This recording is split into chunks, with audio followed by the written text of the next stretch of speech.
Bien, ya estamos en condiciones entonces de entender cómo la influencia de la ilustración, del regalismo, la concepción del despotismo ilustrado y las nuevas ideas económicas fueron generando algunos cambios en la dimensión que nos interesa mucho analizar nosotros, que es la social, la sociedad virreinal y en lo educativo, para lo cual no vamos a poder desprendernos, a pesar de todos estos cambios, de la Iglesia. Y si bien los Borbones acentuaron este marcado ejercicio del patronato, que es el regalismo, fueron controlando cada vez más a la Iglesia en términos políticos. Y esto le fue generando más conflictos entre el poder civil y la Iglesia. Esta acentuación del regalismo llegó casi a convertirse en una intervención del Estado en la vida de la Iglesia y en controles muy fuertes. La Iglesia, ¿sí?, en esta nueva versión tamizada por el regalismo, expresó cierto espíritu de tolerancia, ¿no? ¿Qué es cierto espíritu de tolerancia? No fue tan estricta en los controles, ¿sí?, o en la pelea hacia, por ejemplo, los ingleses, cuando tuvieron ellos autorización para la trata de negros, que la Iglesia nunca permitía, tuvieron que aceptarlo, ¿sí?, tuvieron que tolerarlo, porque fue parte de una imposición inglesa. También mostró cierta moderación ante la presencia de judíos y protestantes. Por ejemplo, a los que más desconfiaban eran a los portugueses, no solo por la rivalidad Portugal-España, sino porque los portugueses eran siempre sospechados de ser judíos conversos, es decir, quienes se habían convertido al cristianismo al catolicismo en forma obligada.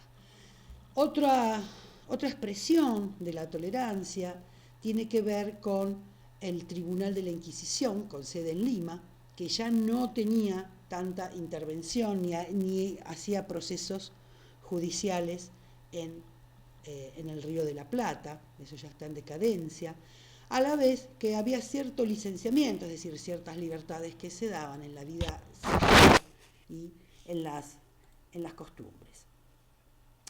La expulsión de los jesuitas fue un tema muy grave para la colonia, porque en realidad dejó un vacío muy difícil de llenar en términos educativos. Esta expulsión tuvo varios puntos por la cual fue generada de conflicto, pero uno de ellos importantes es en 1750, en el cual, lean ustedes en el texto de Chiaramonte, van a ver cómo en las negociaciones y en los tratados, Colonia Sacramento, que es el punto más cercano entre Buenos Aires y lo que hoy es Uruguay, está la Colonia Sacramento, fue una vez, dos veces, iba y venía en manos de poder, de Portugal o de Buenos Aires. Era un punto estratégico, fundamental, que no podía dejarse relegado. Por el Tratado de Permuta llegan a un último acuerdo en el cual Colonia Sacramento, territorio hoy de Uruguay, queda para el Virreinato del Río de la Plata, es decir, queda para los españoles a cambio de el territorio donde están las reducciones, ¿sí?, en lo que hoy es Triple Frontera, que queda en manos de Portugal. 30.000 indios de las reducciones, nosotros vimos en la unidad anterior, ¿sí?, las 30 reducciones jesuíticas que estaban en el noreste argentino. Estas reducciones se negaron a aceptar las órdenes reales y se generó una guerra guaranítica entre 1753 y 1756. Fueron armados los indios, tuvieron instrucción militar, se enfrentaron en una guerra que termina, por supuesto, perdiendo los indios, y este fue un elemento más de conflicto, uno de los que se venían sumando, que ya vengo explicando, para decidir que había que expulsarlos. De los miembros de la orden, 3 de ellos se quedan, tres de ellos fueron los más castigados, si se quiere, porque habían participado junto a los indios de la rebelión. El centralismo borbónico, la concepción del poder borbónico no podía tolerar, ¿sí?, tanta autonomía y menos tal enfrentamiento, tanta independencia de esta orden, y a la vez le significó una fuerte pérdida, ¿sí?, esta guerra, porque que ese sector ya no sea más de los españoles y pase a ser de Portugal, significó también que siguieran el avance territorial, porque las misiones sí constituían un freno al avance de los portugueses. Ahora vamos a ver después, ahora vemos cómo la ausencia, ¿sí?, de los jesuitas generó. Estas 30 misiones se disgregaron rápidamente. Lo que quedó de ellas pasó a manos de franciscanos y mercedarios, ¿sí? Y con la expulsión de los jesuitas se crea una nueva institución que se llama Junta de Temporalidades. La Junta de Temporalidades es una institución que se crea para administrar los bienes de los jesuitas. Ustedes recuerdan que en la unidad anterior yo les conté que los jesuitas en Córdoba, en el interior de la provincia de Córdoba, para solventar la creación de las instituciones como el Colegio Máximo, ¿sí?, como la residencia del Colegio Máximo, había fundado estancias que eran unidades productivas muy exitosas con ganado. Bueno, los jesuitas, entre las misiones, las estancias, los colegios, tuvieron una gran fuente de ingreso. Todos esos bienes pasaron a ser administrados por esta Junta de Temporalidades, que tenía como finalidad destinar lo que se recaudaba en estos lugares y destinarlos a la educación y a reemplazar a los jesuitas. Ahora vamos a ver, pero por ejemplo, una de las primeras acciones de la Junta de Temporalidades en 1772 fue erección de los Reales Estudios. Erección de Reales Estudios significa fundar, crear aulas de Reales Estudios que van a estar destinados a los estudios preparatorios. Buenos Aires va a ser la que más va a pelear por tener una universidad, traerla de Córdoba hacia Buenos Aires, que no lo va a lograr, pero va a crear estos Reales Estudios con los bienes de la Junta de Temporalidades, y luego sobre eso se va a crear el Real Colegio Convictorio San Carlos, ¿sí? Se crea el Colegio San Carlos y unos años después se le va a crear un internado. Todos estudios preparatorios sustentados con los fondos que antes eran los bienes de los jesuitas. Bien, esta Junta de Temporalidades, que es una institución que podemos reconocer con mucha fuerza, hasta 1798, ahí se cierra, ¿sí? Y pasa todos los bienes de los jesuitas, los que daban ganancias, a la Real Hacienda, entendido hoy como que pasa a un Ministerio de Economía, ¿sí?, a ser administrado por la Real Hacienda, porque había sido un fracaso en la Junta de Temporalidades. La expulsión de los jesuitas significó un vacío muy difícil de llenar en las escuelas, en las universidades, en las misiones, en los obrajes, en la enseñanza de las artesanías, en las estancias, en los ingenios. Vamos a ver luego cómo, a partir de la expulsión de los jesuitas, algunas órdenes religiosas como franciscanos y mercedarios se hacen cargo de instituciones educativas y los cambios fundamentales que se van a dar en la Universidad de Córdoba. ¿Qué pasa con la sociedad virreinal y la religiosidad en general? Bueno, el tiempo religioso sigue pautando la vida de la sociedad urbana. No hay en eso cambios. Y como es una sociedad que se está haciendo cada vez más marcada, el estamento social, la diferenciación, la utilización de símbolos para marcar estas diferencias, los actos públicos y las ceremonias siempre fue una puesta en escena de cuál es el orden que cada uno ocupa en esa sociedad, ¿sí? Los rituales son el mejor ejemplo de cómo debe estar ubicado cada uno, cómo debe comportarse. La función ideológica tienen los rituales de reproducir ese orden social jerarquizado, reproducir el orden civil y eclesiástico. Por ejemplo, las ubicaciones en las procesiones, quién iba primero, quién iba después, al lado de quién iba cada uno, de qué autoridad, ¿sí? La distribución en las misas, en las iglesias, la ubicación en los festejos públicos, en la corrida de toros, en la ubicación en el teatro, ¿sí? Otra cuestión que distinguía esta sociedad que se estaba haciendo más vanidosa, ¿sí?, por decirlo de algún modo, era el derecho a usar determinadas vestimentas.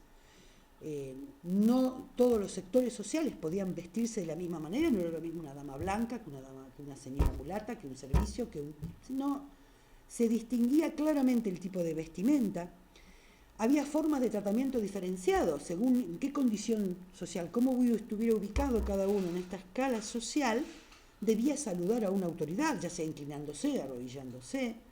Estas cuestiones cotidianas que se marcaban cada vez más fuertes seguían generando cierto resquemor entre las autoridades civiles y eclesiásticas, que ninguno quería estar totalmente sometido al otro, y sigue aumentando esta presión que les vengo diciendo, la burguesía comercial criolla, que bregaba por liberar fuerzas, ¿sí? Siempre la dimensión económica atraviesa estos procesos, y la tensión con los hispánicos que querían mantener sus privilegios. Yo repito esto porque esto va a ser muy necesario de entender. Vamos a las primeras letras. Algunas modificaciones surgieron a partir de introducirse la mentalidad ilustrada. Había cierta tendencia laicizante, pero velada, mínima. No podemos hablar todavía de una separación de la educación en términos de neutralidad, de ninguna manera. La educación sigue siendo religiosa, más controlada por el Estado monárquico, con más presencia de la enseñanza para ser súbdito del rey, ¿sí? Y hay un mayor impulso a la difusión. Es decir, si nosotros recordamos lo que vimos en la unidad 1, la injerencia de los cabildos para los maestros o las escuelas particulares era simplemente la autorización. Hasta 1720 no hubo escuelas de primeras letras que dependieran del cabildo, es decir, no las solventaban, diríamos hoy, no las bancaban. Recién en 1722, 2 escuelas comenzaron a funcionar en el convento de la Merced y otra, ¿sí?, en el hospital. Y en 1772, recién se abren 2 escuelas con los fondos de la Junta de Temporalidades que les acabo de explicar, esta entidad que administraba los fondos de los bienes de los jesuitas.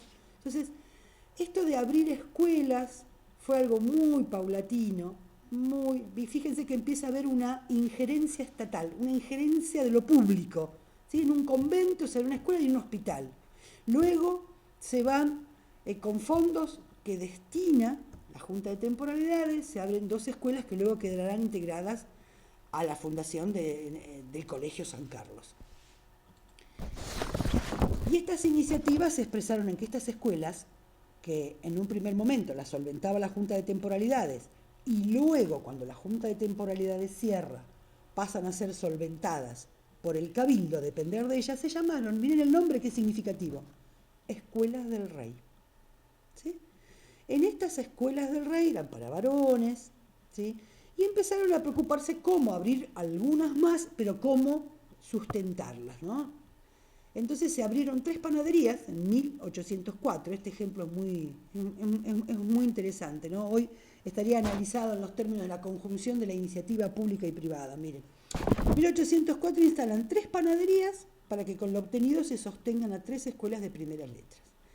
Son atisbos, pasos, indicios, podemos tomarlo así, de iniciativas del Estado en educación, en este equilibrio siempre inestable entre el Estado y la Iglesia. ¿Cuál era la finalidad en la formación de las primeras letras? ¿Sí? Formar el súbdito fiel.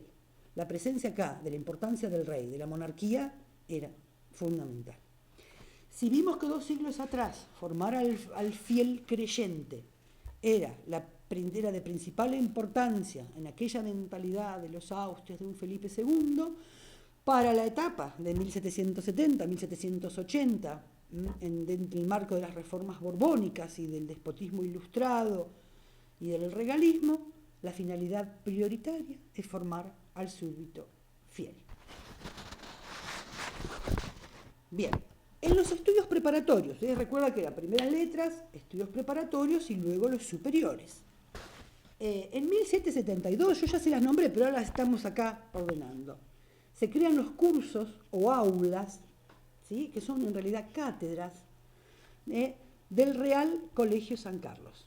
Se crea este Colegio San Carlos, comienza con estas aulas y se llama así lo inaugura Bertis, en homenaje al monarca Carlos III. En 1783 este colegio pasa a ser Real Convictorio Carolino. ¿Por qué? Porque el convictorio significa que es la residencia, el internado. En 1799, este mismo colegio recibe autorización para dictar en sus aulas cátedras de anatomía y cirugía. ¿Qué problema estaban teniendo? Querían la universidad, necesitaban la universidad porque la universidad era fundamentalmente el espacio de formación, no solo de intelectuales, sino de funcionarios, de administrativos y quienes formaran a los profesionales liberales. No tenían universidad Buenos Aires, quería gestionarla, no lo lograba, entonces fue generando espacios en los cuales luego iba a lograr el grado, como en medicina, como en derecho, ¿sí? A través de instituciones, el protomedicato fue una en la medicina, aulas de anatomía y cirugía, que luego se van a reunir en otra institución médica. ¿Qué van a hacer luego? Facultad de Medicina, para eso nos falta un poco. Para entrar a este colegio San Carlos tenía que tener mínimo 10 años de edad, saber leer y escribir, y fíjense cómo las exigencias, demostrar limpieza de sangre, por este principio de pureza de sangre, e información de cristiandad y ser hijo legítimo. Los hijos ilegítimos estaban excluidos del beneficio de la educación y la pureza de sangre seguía siendo uno de las trabas más importantes para acceder a estos beneficios. Este colegio San Carlos, el convictorio, es decir, la residencia del San Carlos, duró hasta 1806. En 1806, lo vemos ya en la unidad próxima, pero forma parte de este mismo proceso, lo cierran al internado porque lo tienen que convertir en cuartel por las invasiones inglesas. Y luego los reales estudios quedan lánguidamente funcionando un tiempo más. Este colegio, ¿sí?, fue un espacio muy interesante para la introducción y difusión de algunas ideas renovadoras. Por ejemplo, un director que tuvo, Juan Baltasar Maciel, sostenía que era necesario difundir el sistema de los modernos, tanto desde el ámbito de las ciencias naturales al ámbito de la lógica y la metafísica. Ahí vamos a ver que hay un terreno medio confuso, un eclecticismo interesante que se genera en América. Y miren lo que se trajeron de Córdoba los de Buenos Aires cuando se fueron los jesuitas. La imprenta, en 1780 el virrey Bertis traslada la primera imprenta que había sido utilizada por los jesuitas, que quedó luego en desuso luego de su expulsión, y lo trajeron a Buenos Aires. Y se llamó la imprenta de los niños expósitos, así se la denominaba, porque se utilizaba lo que generaba esta imprenta, iba destinado a solventar la casa de los niños huérfanos que había creado Bertis justamente, ¿no? Seguimos en esta línea de un Estado que intenta ser benefactor creando instituciones de ayuda a los desamparados. ¿Qué pasó en la Universidad de Córdoba? Bien. Los Borbones siempre se pronunciaron en contra de que los jesuitas tuvieran el monopolio de la educación, ¿sí? Después de expulsar a los jesuitas, la Universidad de Córdoba pasó un tiempo a ser administrada por los franciscanos, que era otra orden del clero regular. Para 1794, unos 20 y tan pocos años después de la expulsión de los jesuitas, se redactan nuevas constituciones en la universidad, pero siguen muchos conflictos entre el poder real y con las órdenes religiosas, como los franciscanos. Entonces pasa, ¿sí?, al clero secular, deja de depender de una orden religiosa para pasar al clero secular, y en 1800 hasta le cambian el nombre, se llama Real Universidad de San Carlos y de Nuestra Señora de Montserrat. Otros cambios en esta universidad que se dan, ¿sí?, tiene que ver con quién nombraba al rector y quién nombraba a los catedráticos, ¿sí? Antes lo hacían los miembros de la orden, antes lo pedían autorización al Papa. Ahora lo hace el virrey en el ejercicio del vicepatronato. Y otro cambio sustancial, que es simbólico pero no menor, es el juramento que debían hacer los graduados en la universidad. Ahora, a partir de estas reformas, se hacía por lealtad a la corona, por la condena al tiranicidio y la promesa de defender las regalías del monarca. Eso se juraba defender. Y no, como era antes, que se juraba por la obediencia a la Iglesia Católica, al Papa y a la Inmaculada Concepción. Miren qué cambio, no hay que desdeñar lo simbólico. Este era el juramento que daban en este siglo. Vamos a ver qué otro cambio fundamental va a ser la incorporación de los estudios jurídicos, que hoy la misma Universidad de Córdoba considera que es el inicio de su facultad de Derecho. Los franciscanos introdujeron entre 1790 y 1793 las primeras cátedras de Derecho.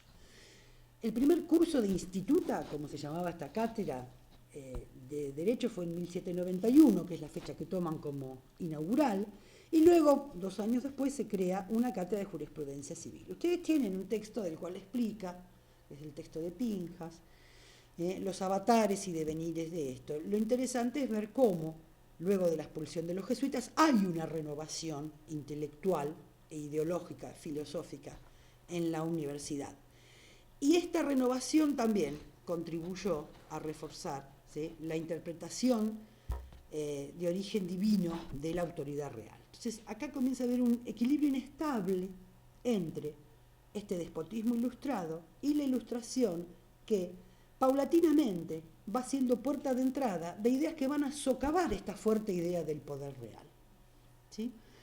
En los ámbitos de la cultura y la ideología, por ejemplo, vamos a ver nosotros un personaje muy importante para nuestra historia, incluso de la educación, que es Manuel Belgrano, ¿sí?, un joven que estaba en Francia cuando ocurrió la Revolución Francesa. Va a ser considerado un intelectual ilustrado y va a ser un funcionario, ¿sí?, Borbón. Es decir, él va a ser funcionario en el periodo del virreinato, en la colonia, pero va a ser un fuerte impulsor de la difusión de las nuevas ideas y de la ilustración, fundamentalmente de las económicas y de las educativas. ¿Sí? El pensamiento de la burguesía europea tuvo fácilmente un eco en estos sectores intelectuales, que son mínimos, pero son intelectuales, en América. Si bien no estaba abierta la puerta a toda esta innovación ideológica y filosófica, sí se comprobó la existencia de textos de los ilustrados, ¿sí?, como Voltaire, Rousseau, prohibidos por la Iglesia, por supuesto. ¿Sí? Algún elemento oculto de la población del virreinato tuvo acceso a ellos. ¿Quiénes eran los cultos del virreinato? Podían contarse de los pocos que eran, pero fundamentalmente era el clero, que un sector del clero sí estuvo dispuesto a esta apertura y a estas ideas nuevas. En segundo lugar, los que eran intelectuales y formados eran los letrados, fundamentalmente los abogados que se habían formado, ¿sí?, en Charcas, fundamentalmente, donde hubo mayor circulación de las ideas de los filósofos franceses. Y en tercer lugar, los que se ocupaban de la edición de los diarios, que también eran letrados, periodistas, hombres de letras, literatos, que el periódico, le vamos a destinar luego un pequeño espacio, fue un gran difusor de las ideas e innovaciones, pero tenía un fuerte peso económico en su difusión. Sin duda, quienes podían difundir o acceder a estas ideas era la minoría de la población. Y un espacio que acá muestra también este cuadro de época fueron las tertulias, que se constituyeron en un interesante espacio de socialización y de difusión de estas ideas, que circulaban como clandestinas. Eran estas nuevas ideas políticas, las ideas económicas acompañadas de ideas políticas, el liberalismo económico más aceptado, pero el liberalismo político no, era más prohibido, eran nuevas ideas y que alimentaban diversos escritos que circulaban en estas reuniones, en los centros urbanos, sobre todo entre los abogados, intelectuales de la burguesía. Estos abogados, como les decía, se habían formado en Charca, Moreno, Castelli, Monteagudo, que luego los vamos a ver muy partícipes en la Revolución, eran abogados formados, ¿sí?, en esta intelectualidad más ilustrada. Ellos acá se leían en estas reuniones en forma más secreta, algo de Rousseau y Voltaire, pero fuertemente lo que más difundían eran ideas económicas. ¿Sí? Los neomercantilistas como Genovesi, un italiano, y la fisiocracia. La fisiocracia va a tener fuertes adeptos en el Río de la Plata. Belgrano va a ser un gran difusor de ella y era admirador a la vez Belgrano de Adam Smith. Otro intelectual que ustedes lo van a encontrar en los textos y que escribió, ¿sí?, bregó por la apertura económica y la liberación de los mercados fue Mariano Moreno. Mariano Moreno escribe en 1793 esta representación de los labradores, que es en parte la reproducción de las lecciones de economía de Genovesi, que pedían sintéticamente libertad del comercio de granos. Un año después escribe la representación de los hacendados. En ambos escritos, tanto el del labrador como el de los hacendados, reclamaban la liberación del comercio, de los frutos del comercio y otras medidas de fomento y de protección, como recomendaban las teorías económicas italianas. Los agricultores veían con muy buena cara, ¿sí?, las teorías nuevas del neomercantilismo y con ellas justificaban sus reclamos y se oponían a las medidas que estaban restringiendo su trabajo. Pedían que liberaran, ¿sí?, las prácticas de retención de los granos, que se hacía con el argumento de defender el hambre, ¿sí?, pero con ese argumento ellos les regulaban la cantidad de venta, los precios, la cantidad de producción, de la cosecha, había impuestos, ¿sí? Entonces, todas estas ideas del neomercantilismo difundían estos intelectuales y eran apoyados por esta incipiente, pequeña y alguna no tan pequeña, burguesía. Otro espacio de difusión de estas ideas acopia, como ya les expliqué, las sociedades literarias españolas para difundir las nuevas ideas, ¿sí?, fue la Sociedad Patriótica Literaria en el Río de la Plata, parecidas a las de España. Bueno, en estas sociedades se difundieron las ideas económicas, las ideas políticas nuevas y utilizaron el periódico para difundirla. A la vez, creaciones estéticas como poesías, cuentos. Manuel Belgrano va a ser considerado uno de los primeros economistas de la Argentina. La figura de Belgrano es la que conjuga con mayor claridad cómo se articula en este periodo el pensamiento económico, iluminista y la necesidad de educación. Y a la vez va a ser un ejemplo de lo que va a ser el eclecticismo o la mezcla contradictoria de una tendencia a la modernización y de un fuerte arraigo al catolicismo. ¿Sí? Belgrano, ya les dije, fue designado secretario del consulado en 1794. En sus memorias, en las memorias que escribe del consulado, es decir, del resumen de la actuación en el consulado, escribió mucho acerca de problemas como del comercio, la industria, la educación técnica y todos temas de índole económico. Y el consulado, con él a la cabeza, se constituyó paulatinamente en un centro orientador propagandístico para el grupo de los criollos ilustrados. Por iniciativa de Belgrano, en el ámbito del consulado, se creó en 1799 una escuela de dibujo. Este es el indicio primero de una educación práctica, útil, aplicada como una educación técnica en el Río de la Plata. Crea una escuela de dibujo técnico, dibujo de diseño, ¿sí? Se enseñaba geometría, arquitectura, perspectiva. No pudo tener mucho éxito porque había dificultades en el funcionamiento, por el horario en el cual podía funcionar en forma vespertina en el edificio del consulado, y tampoco tuvo mucho apoyo de la corona, que la consideró mucho lujo para la colonia. Prefería destinar el solvento de esa escuela a recaudar a los fondos, destinarlos al fondo del consulado. Y acá hay un ejemplo, ¿sí?, de una medalla de premio. Una medalla del premio que el consulado daba a la escuela de dibujo como un estímulo a sus estudiantes para que se iniciaran en los saberes técnicos. Esta idea va a ser muy interesante, ¿no?, la de formar diseños que luego se va a ligar a otra institución que va también a crearse en el ámbito del consulado, que va a ser la Escuela de Náutica diseños de embarcaciones, diseños de edificios como arquitectura, ¿sí? La escuela se clausuró muy poca vida, de 1799 a 1802. Y también en el ámbito de este consulado, la escuela de náutica que les dije recién se crea en el mismo año, ¿sí? Y se habilitaba para la enseñanza de las matemáticas. En ellos van a enseñar matemática, astronomía, lectura de cielo, navegación. Va a tener dos tendencias, ¿no? Iba a haber cierta discrepancia en cuál debía ser la orientación que tuviera esta escuela. El primer director proponía que hubiera una formación científica sólida, aunque elemental, y el segundo director va a preferir, que era piloto, que se los formara en el pilotaje de naves. En realidad prevaleció la orientación del padre Cerviño, pero tampoco duró demasiados años, porque fue clausurado en 1807. Bien, vamos a los periódicos. Los periódicos fueron un espacio muy interesante en la difusión de estas nuevas ideas. La cultura y la ideología en este periodo tuvo un fuerte carácter, como les dije, como ejemplo Belgrano, ecléctico. ¿Qué es ecléctico? Es mezcla de teorías a tal punto que pueden caer en alguna contradicción. ¿Qué teorías estaban en pugna?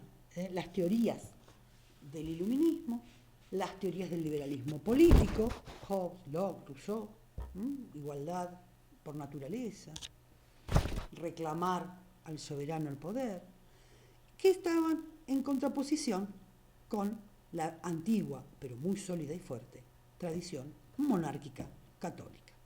Entonces, en América entran estas nuevas ideas, estos espacios que les expliqué, donde se difundían, pero siempre iba a estar mezclada, mediada, ¿sí?, por las viejas tradiciones eclesiásticas. Esta penetración también pretendían conciliar lo moderno con la tradición aristotélica tomista, lo cual generaba una fuerte contradicción.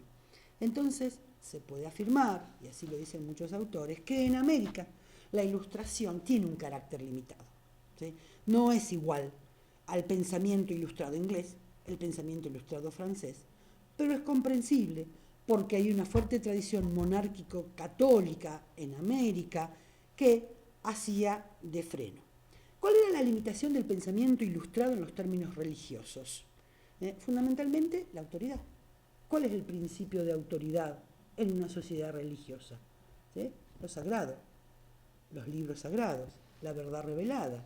¿Y cuál es el principio de autoridad en un ilustrado? La razón, lo que se comprueba, lo que se ve, lo que puede modificarse, lo que el hombre hace y se relaciona con la naturaleza. Esto viene del siglo XVII y ustedes ya lo están leyendo, ¿sí? Las leyes de la naturaleza están ahí, solo hay que descubrirlas. No se van a leer en los padres, no la van a decir los libros de la iglesia sagrados.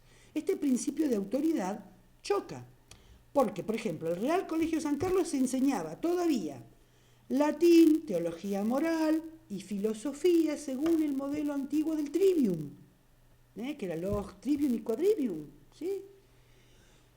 Esta renovación vieja de los contenidos, lógica, física y metafísica, y a la vez algunos elementos de materia científica, las ciencias naturales. Es decir, había un avance en la física y en algunas ciencias naturales, pero no en lo moral, porque la autoridad en lo moral seguían siendo los santos padres de la Iglesia, ¿sí? Entonces, otra limitación clave en las teorías de la Ilustración fue el orden monárquico, porque este criterio de autoridad también iba a debilitar la autoridad del rey. ¿En quién fundaba el rey su autoridad? En la teoría del poder divino, en forma absoluta, pero era, ¿sí?, total potestad de ser rey, porque Dios así lo había destinado, decidido. Entonces, en la crítica moderna, en la formación moderna de las sociedades, en la explicación y en la razón, estas teorías no tenían gran cabida, ni fuertes elementos en América. Pero sí lo tuvieron, ¿sí?, y en esto tenemos en cuenta las cuestiones económicas. Miren los diarios, los primeros intentos de difusión, ¿sí? El periódico que va a convertirse ya en las sociedades modernas en un fuerte actor político. Fíjense el primero, ¿sí? Fue el primer periódico porteño en 1801, a instancia de Manuel Belgrano, un ilustrado. Pero quiero que rescaten de acá los nombres: Telégrafo Mercantil, Rural, Político, Económico e Historiográfico. ¿Sí? Se funda en 1801. Otro, y insisto con los nombres: Semanario de Agricultura e Industria, 1802. Lo funda Vieites con el apoyo del Real Consulado de Comercio y su secretario Manuel Belgrano para que pueda salir. Fue publicado hasta 1807. Se suspendió en la primera invasión inglesa de 1806, se intentó salir, fue retomado pero clausurado definitivamente por la amenaza de la segunda invasión. O sea que, y miren acá, no se puede leer bien, esto es facsímil, pero este título, ¿no? Agricultura. Correo de Comercio, lo funda directamente Belgrano y tiene su salida el 3 de marzo de 1810. Es interesante ver cómo difunde la idea de Belgrano, que a Belgrano lo vamos a seguir viendo, ¿no? Ahora en la unidad 3, periodo de la independencia, Belgrano va a tener un fuerte rol en la difusión de ideas educativas. Pero él es muy partidario de la necesidad de educar a la mujer. En los escritos económicos habla de ella, que ella es la primer formadora. Critica la economía política, la política económica vigente, ¿sí? Difunde proyectos de transformación de la economía rioplatense, y continuó apareciendo hasta 1811, o sea, aparece hasta después de la Revolución de Mayo, ¿no? Unos meses antes de la Revolución de Mayo y hasta 1811. Ahora, fíjense lo que dice: 9 meses después de la Revolución, pero nunca hizo mención a ella. Esto denota varias cuestiones: que la efervescencia política tenía, más que su fuerza en sí misma, una fuerte necesidad económica. Y esto lo demuestran los periódicos, ¿no? Los nombres son significativos. Los mensajes en los periódicos alientan las reformas correctivas de este lazo colonial que va a ser insostenible. Pero no son un ámbito que cuestione el orden colonial, el orden político-social colonial, sino la economía. Entonces estas demandas reformadoras van a responder a intereses de los sectores que estaban perjudicados por la economía, ¿sí? Que estaban perjudicados por el régimen monopólico.